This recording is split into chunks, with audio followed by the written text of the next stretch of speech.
Shadowrun is a truly unique RPG for two main reasons, and several others that only become evident as you progress. First, it completely breaks away from the paradigm of classic fantasy RPGs of the era, which usually featured knights, mages, dragons, and castles. Instead, Shadowrun builds a universe inspired by science fiction and cyberpunk aesthetics, set in a dystopian version of Earth in the year 2050. In this world, the fourth age of magic unexpectedly returned, bringing back mystical creatures and awakening supernatural powers in certain humans. This fantastical element coexists with advanced technology, cybernetic implants, virtual reality, hackable neural networks, and megacorporations that control entire governments. The blend of magic and technology has been the trademark of the Shadowrun universe since its creation. It is also one of the few RPGs of that period to explore themes such as corporate conspiracies, urban violence, social inequality, and transhumanism, subjects rarely addressed in video games during the 1990s.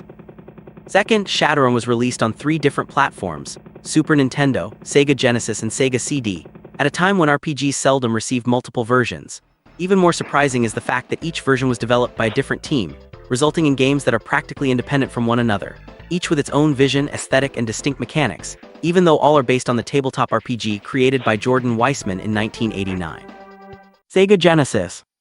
The Genesis version is often considered the most pure adaptation of the tabletop RPG. It offers full character creation, including race, human, elf, dwarf, troll, orc.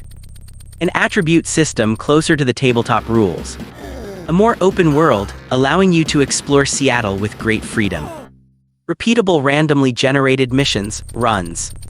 The ability to hire mercenaries with different specialties. The tone is darker, more violent, and more urban, reflecting the console's more mature audience. Visually, it resembles isometric PC RPGs, and its soundtrack further enhances the heavy atmosphere. Sega CD. The Sega CD version plays almost like an interactive novel.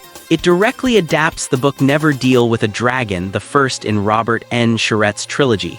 With its strong focus on narrative, it includes extensive digitized video scenes, long and detailed dialogues, a more cinematic soundtrack, less direct action compared to the other versions. It is designed for players who want to dive deeply into the series' official lore. Super Nintendo SNES. The SNES version, which is the focus of this text, is the most visually stylized and also the most experimental.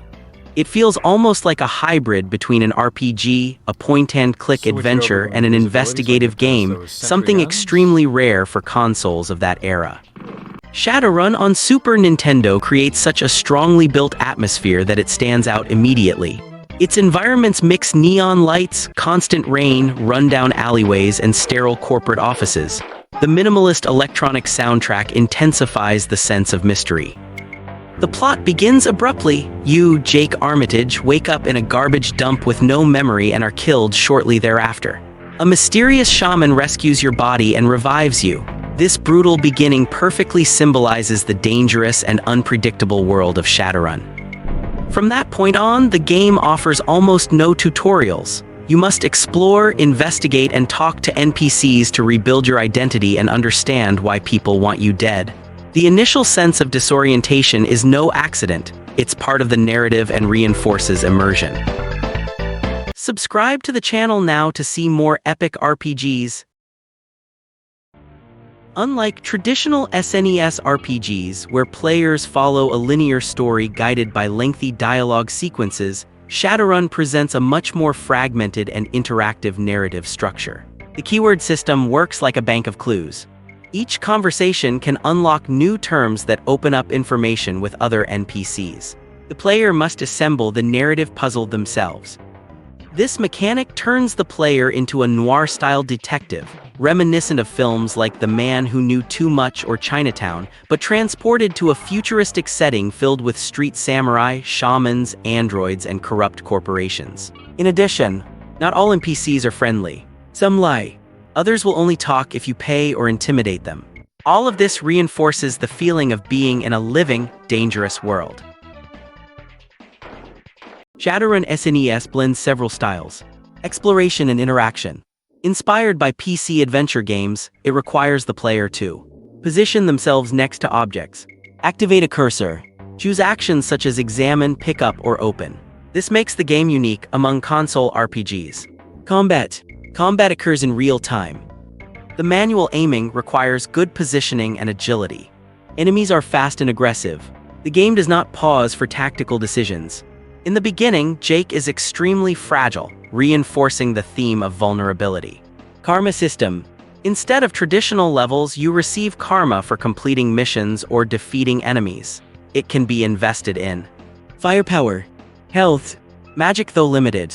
Decking hacking ability. Social skills. This system makes character growth more gradual and strategic. Decking is one of the most iconic parts of Shadowrun. Hackers connect their minds to the Matrix through a cyberdeck. The interface switches to a stylized overhead view.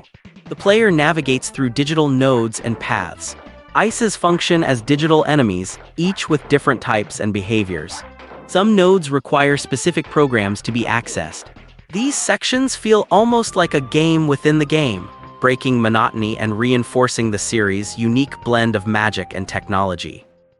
Shadowrun received positive reviews for its originality, but it never reached a large audience.